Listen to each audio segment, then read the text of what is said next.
এইটাই আমরা যেখানে থেমে গেছিলাম তারপর থেকে করি। 6 নম্বর 6 কোষে দেখি 1.1, কোষে দেখি 1.1 এর 6 একটা হবে।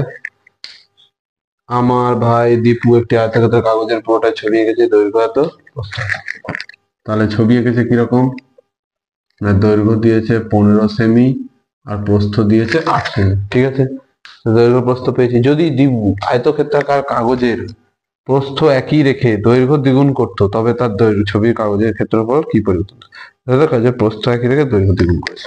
তাহলে এটা আছে, এর ক্ষেত্রফল আগে বের করতে পারি, তাকে নর্মালি করে নিই। দৈর্ঘ্য সমান 15 সেমি,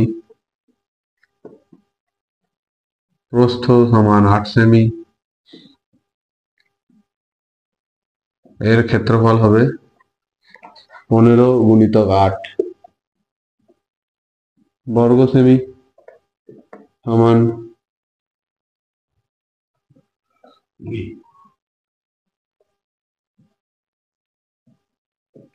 বর্গ সেমি আছে। যদি আয়তক্ষেত্রের কাগজের প্রস্থ একই রেখে দৈর্ঘ্য দ্বিগুণ করা হয়, তাহলে প্রথম ক্ষেত্রে কি বলেছে, ওটা কত দেওয়া হচ্ছে এই ক্ষেত্রে কি বলেছে, দৈর্ঘ্য দ্বিগুণ হয়ে গেছে। তাহলে এখন দৈর্ঘ্য হয়ে গেছে 15 গুণিতক 2 সেমি সমান 30 সেমি। আর বলেছে প্রস্থ একই রাখবো, 8 সেমি। তাহলে এখন ক্ষেত্রফল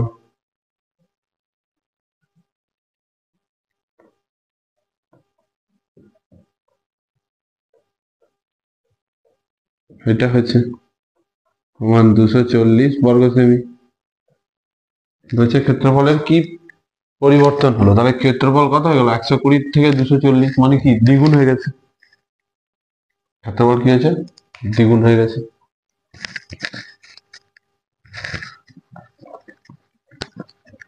এবার করব কি বি। যদি দীপু তার ছবির কাগজের দৈর্ঘ্য একই রেখে প্রস্থ দ্বিগুণ করত, তাহলে দৈর্ঘ্য একই আছে, দৈর্ঘ্য কত আছে 15 সেমি, প্রস্থ পরিবর্তন করেছে, প্রস্থ কত করেছে না 8 সেমি ছিল, তার ডবল করে দিয়েছে সেমি, তাহলে হয়ে গেছে 16 সেমি। তাহলে এখন ক্ষেত্রফল কত হয়ে যাবে, 15 গুণিতক 16 বর্গ সেমি, 15 15 225 আর 15 240 বর্গ সেমি।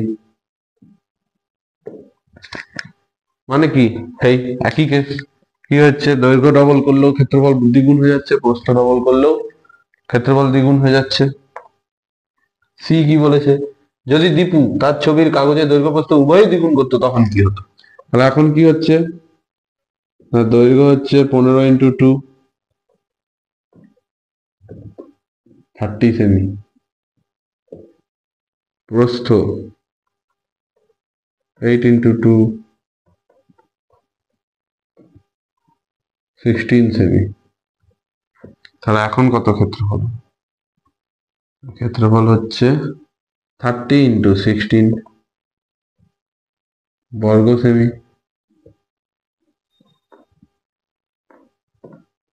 480 বর্গ সেমি।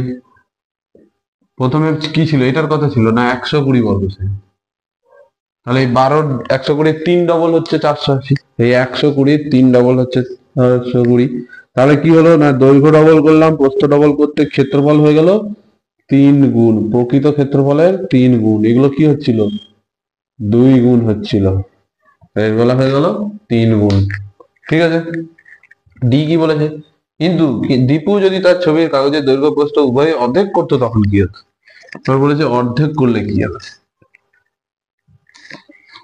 ডি এরটা না আগে দৈর্ঘ্য, তাহলে এখন কত হয়ে গেল না 15 ছিল, তাকে অর্ধেক করেছে মানে ডিভাইডেড বাই 2 সেমি সমান 7.5 সেমি হয়েছে। এরপরে কি বের করতে হবে, প্রস্থ, না প্রস্থ কত ছিল 8 ডিভাইডেড বাই 2 সেমি সমান 4 সেমি। হয়েছে? তাহলে ক্ষেত্রফল কত হয়ে যাবে? 7.5 ইন্টু 4 বর্গ সেমি। হয়েছে? তাহলে 150, 300 দশমিক একটার পরে মানে 30 বর্গ সেমি। কত হয়ে গেল? 30 বর্গ সেমি। অ্যাকচুয়ালি কত ছিল প্রকৃত? 120। 30 দিয়ে ভাগ করলে এটা 4-এ গিয়ে মেলে, 4×3=12, তার মানে 1/4 গুণ হয়ে গেছে। এই কথাটা বুঝতে পারলাম? 120 কে 30 দ্বারা ভাগ করব, 4 বেরোবে, তার মানে 120 30-এর কত? 4 গুণ। তাহলে 30 120-র কত? না 4/1 ভাগ, তাহলে 1/4 গুণ।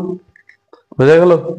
ক্ষেত্রফল দুটোকে অর্ধেক করলে একেবারে 1/4 অংশ কমে যায়, 1/4 অংশে এসে দাঁড়ায়, প্রকৃত ক্ষেত্রফলের 1/4 অংশ হয়। আর দৈর্ঘ্য দ্বিগুণ করলে ক্ষেত্রফল দ্বিগুণ হয়, প্রস্থ দ্বিগুণ করলে ক্ষেত্রফল দ্বিগুণ হয়, দৈর্ঘ্য প্রস্থ দুটো একসাথে দ্বিগুণ করলে ক্ষেত্রফল 3 গুণ হয়। হয়েছে? 7-এরটা, আমি 3টি বর্গক্ষেত্রের কাগজ কাটি, আমার ক্ষেত্রফল কিরূপ পরিবর্তন হবে দেখি। দৈর্ঘ্য প্রস্থ দ্বিগুণ ওটা ছাড়ো, তো কিছুই নেই, ওটা নিজে হাতে কলমে করার জিনিস, করতে হয়। আমাদের পাড়ার ক্লাব ঘরের দৈর্ঘ্য প্রস্থ উচ্চতা দেওয়া আছে। ঘরে 3 মিটার লম্বা 1 মিটার চওড়া একটি দরজা, 1 মিটার লম্বা 1 মিটার একটি চওড়া একটি মাপের 2টি জানলা আছে। এই তো 8 অঙ্কটা ভালো।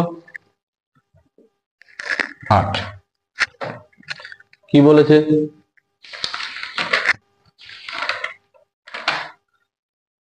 দৈর্ঘ্য প্রস্থ উচ্চতা বলা আছে।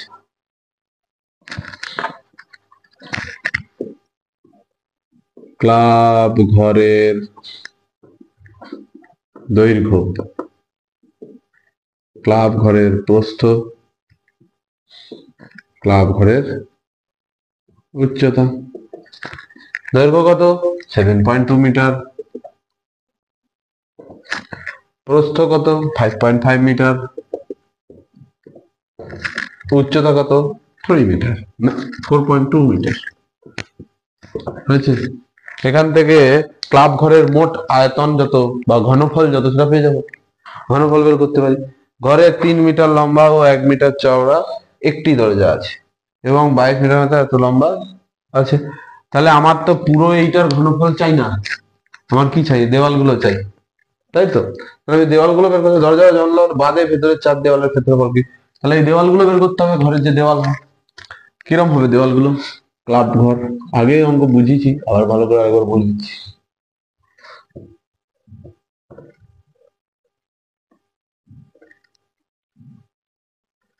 হয়েছে?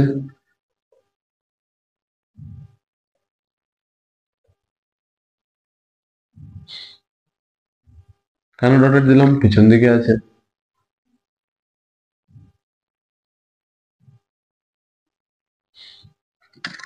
পেছন দিকে আছে, তাহলে এই সামনের দেওয়ালটা বের করবো। এই সামনের দেওয়ালটার কি আছে? না সামনের দেওয়ালটার দৈর্ঘ্য আছে 7.2 মিটার। হয়েছে? প্রস্থ দেওয়া আছে, প্রস্থ মানে কি এখানে লিখলে বোঝানো যাবে না।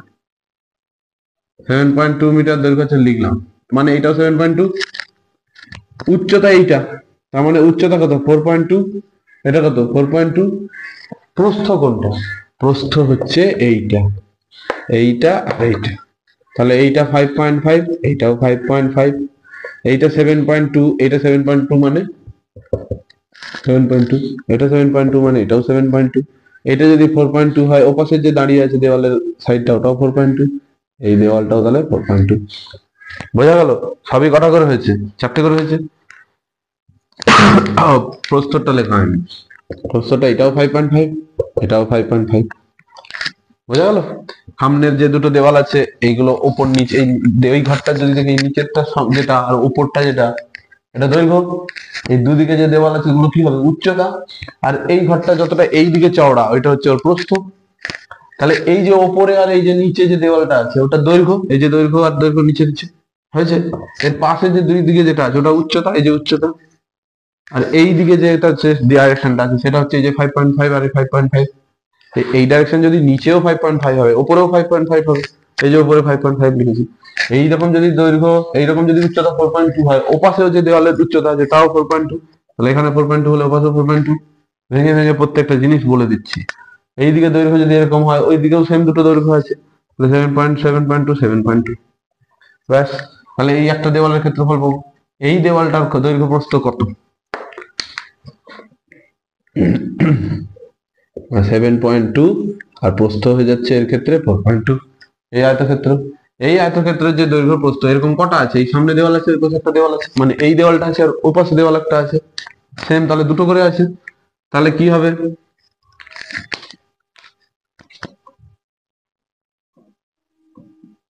ক্লাব ঘরটির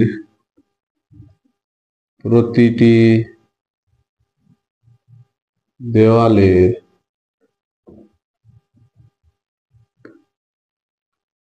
মোট ক্ষেত্রফল কি হবে? এখান থেকে লিখতে হবে, লম্বা হবে যেহেতু। তাহলে এরকম দুটো আছে, এটার ক্ষেত্রফল কি? এটা গুণিতক এটা, এরকম কটা আছে? দুটো। তাহলে 2 গুণিতক 7.2 ইন্টু 4.2 হয়েছে, যোগ পাশের যে দেওয়ালগুলো আছে, এই যে এইগুলো, এর বেলা কি হচ্ছে না, দৈর্ঘ্য হয়ে যাচ্ছে 5.5, প্রস্থ হয়ে যাচ্ছে 4.2। ওটাও কটা আছে? এই দেওয়াল এই দেওয়াল দুটো, 2 ইন্টু 5.5 ইন্টু 4.2 প্লাস 2 ইন্টু কি আছে এবার? এই সামনে এমনি পেছনে হয়েছে, এই দুটো হয়েছে, আর না এই চারটে হলেই তো হয়ে যাবে, চারটে দেওয়াল হয়ে গেল। যদি বলতো না আরো আছে, পুরো যতগুলো দেওয়াল আছে সব বের করো, দেওয়াল মানে মেঝে ছাদও বলে দিত, তখন আমাকে এই উপরের দুটো কনসিডার করতে হবে। এই যে উপরে একটা এরকম আছে আর এই যে নিচে একটা এরকম আছে, তখন এই দুটো কনসিডার করতে হবে। কিন্তু চার দেওয়াল মানে কি, আমার চারটে দেওয়াল হলে হয়ে যাবে, তাহলে এইটা হয়ে যাবে, এটা বের করবো কি হবে। এটা এখানে দিয়ে দিলে 84।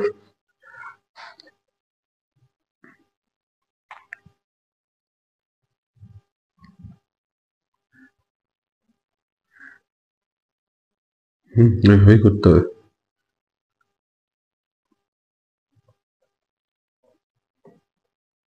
চার 14 একে 7 দুগুণে 14, 4 দুগুণে 8, 7 চারে 28, 4 8 4 12, 1 9 10 1 3। তাহলে 3024, 3024 ডবল করে দেবো 6048, প্রথমটা হয়ে গেল, প্লাস এইটা 55কে 42 দিয়ে গুণ করতে হবে, 10 1 20 21, 2310, এর ডবল করলে হবে 4620।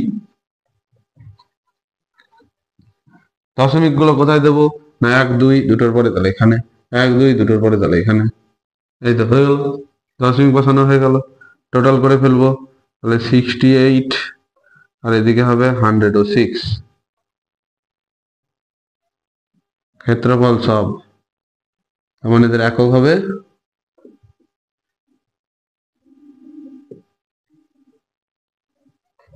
বর্গ সেমি। বুঝা গেছে? তাহলে আমি চারটে দেওয়ালের ক্ষেত্রফল পেয়ে গেলাম। কিন্তু এইটা তো দেওয়াল নেই, কি বলেছে না জানলা পড়ে গেছে মাঝখানে, তো জানলা দরজায় তো আর দেওয়াল তুলে দেবো না, লোক ঢুকবে কোথা দিয়ে? তাহলে জানলা দরজাগুলো বাতিল করতে হবে, তাহলে সেগুলো বাদ দেবো। এটাকে আমরা এই সাইডে লিখে রাখছি যাতে সুবিধা হয়। তাহলে কত হয়েছে? 106.68 বর্গ সেমি। খাতায় তো থাকবে, আমি যেহেতু বোর্ডে করছি আমার উঠে যাবে, আমরা লিখে রাখলাম, ঠিক আছে। তাহলে জানলা কি বলেছে? 3 মিটার লম্বা, 2 মিটার চওড়া, একটি দরজা আছে। তাহলে দরজার দৈর্ঘ্য কত বলা আছে? দরজার দৈর্ঘ্য 3 মিটার লম্বা।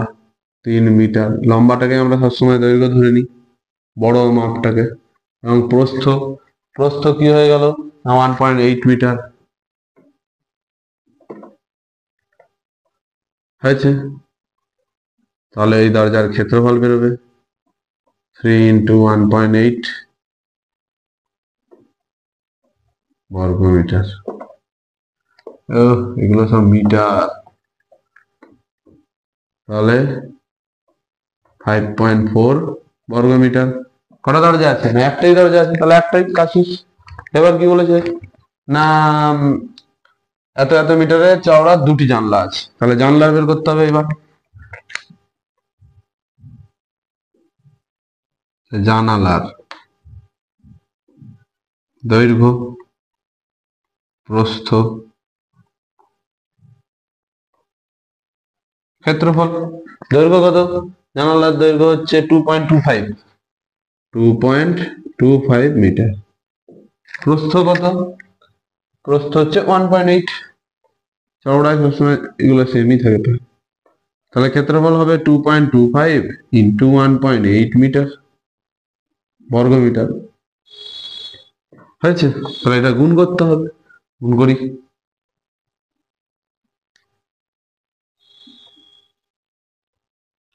4 16 4 20 2 18 5 2 2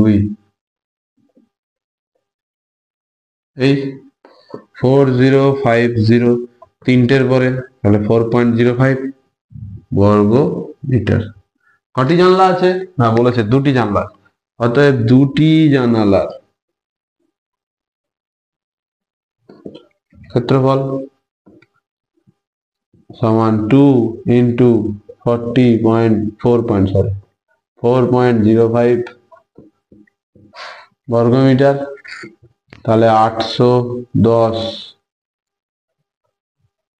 বর্গ মিটার, 8.1 হয়েছে। ব্যাস, এবার কি করতে হবে? না, এদেরকে যোগ টোগ করে ফেলতে হবে। তাহলে অতএব দরজা ও জানালা দ্বয়ের মোট ক্ষেত্রফল কত হবে? 5.4 প্লাস 8.1 বর্গ মিটার হবে 13.5 বর্গ মিটার। এটা হয়ে গেল দরজা জানলার ক্ষেত্রফল। এই দরজা জানলাগুলো বাদ দিলে গেলে মোট দেওয়ালের ক্ষেত্রফল পেয়ে যাবো। প্রথম কি যে ক্লাব ঘরের মেঝের ক্ষেত্রফল কত হিসাব করি। মেঝে সিমেন্ট করতে প্রতি বছর এত খরচা হবে কি? তাহলে আমি টোটাল জানলা দরজা পেয়ে গেলাম কিন্তু হিসাব মতো। ঠিক আছে, তাহলে এই ভ্যালুগুলো আমরা এই সাইডে সব লিখে রাখি, দিয়ে অঙ্কগুলো যেখানে যেটা দরকার হবে সেটা সেখানে বসিয়ে দেবো, অঙ্ক শেষ হয়ে যাবে। 5.4 হচ্ছে দরজা, 8.1 হচ্ছে জানালা। লেখা থাকলো। মোট হচ্ছে 13.5 টোটাল হয়েছে। এবার আমি সব লেখা মুছে দিই। প্রথম কি চেয়েছে? এ ক্লাব ঘরের মেঝের ক্ষেত্রফল কত। তাহলে মেঝের ক্ষেত্রফলের বেলা কি হয়ে যাবে? এই যে বাঁকাটা বের করতে হবে। না, এর দৈর্ঘ্য পেয়ে যাচ্ছি 7.2, আর কি লাগবে? প্রস্থ লাগবে। প্রস্থ আছে 5.5, ব্যাস। উচ্চতা তো 4.2, এটা লাগবে না। তাহলে এই দুটো গুণ করলে মেঝের ক্ষেত্রফল পাবো। তাহলে মেঝের দৈর্ঘ্য 7.2 মিটার, মেঝের প্রস্থ 5.5 মিটার, মেঝের ক্ষেত্রফল 7.2 ইন্টু 5.5 বর্গ মিটার। গুণ করবো 5 দুগুণে 10, 1, দরকার নেই, লিখে করাই বেটার।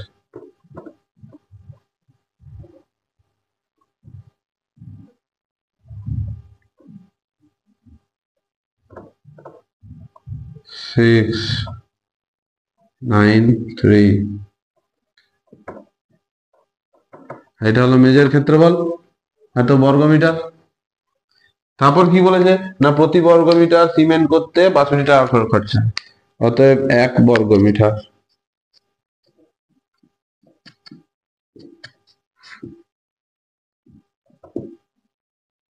খরচ হয় 62 টাকা। তাহলে 39.60 বর্গ মিটার সিমেন্ট করতে খরচ হয় 62 ইন্টু 39.60 টাকা। এটা গুণ করলে উত্তর হয়ে যাবে। এটা গুণ করতে হবে।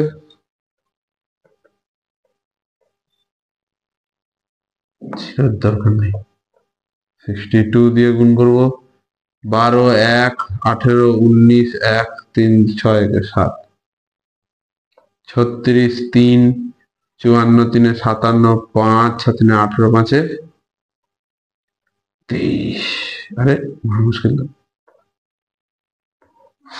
2 15 15 4 2 1 2 4 5 5 2 0 কটার পরে দশমিক দুটোর পরে।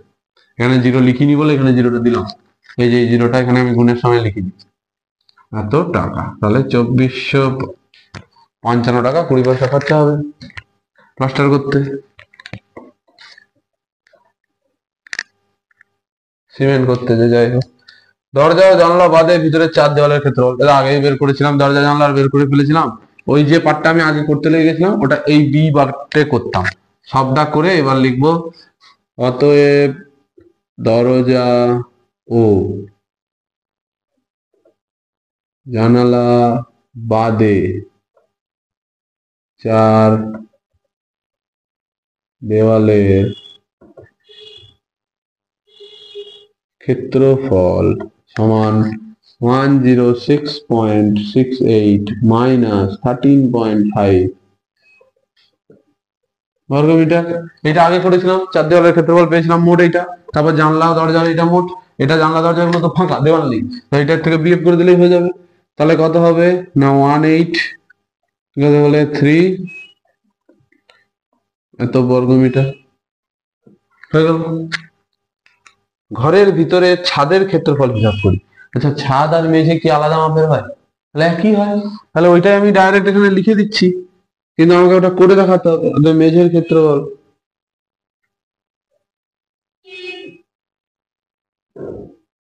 কত হয়েছিল জানো? ভুলেই না গেছি, আমি লিখে রাখা উচিত ছিল। 7.2 আর 5.5 এর গুণ ছিল 25, সরি 5 দুগুণে 10 আর 35 36 063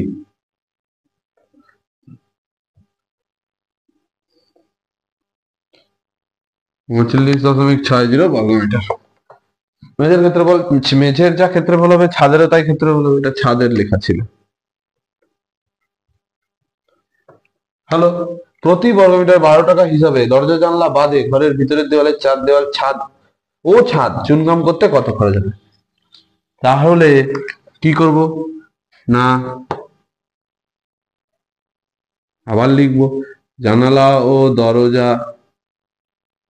বাদে 4 দেওয়ালের ক্ষেত্রফল 93.18 বর্গমিটার হয়েছে। আর কি লিখবো না ছাদের ক্ষেত্রফল, ছাদের ক্ষেত্রফল সমান 39.60 বর্গমিটার।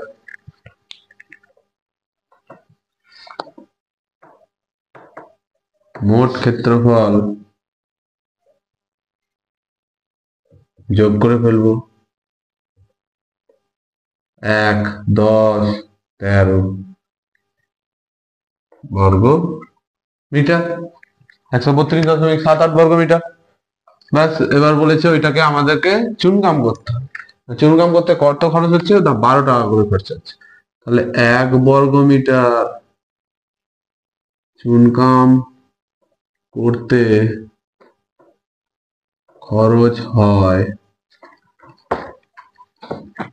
সমান 12 টাকা হয়েছে। তাহলে কত পড়ে আছে না 132.78 বর্গমিটার চুনকাম করতে খরচ হয় 132.78 ইন্টু 12 টাকা।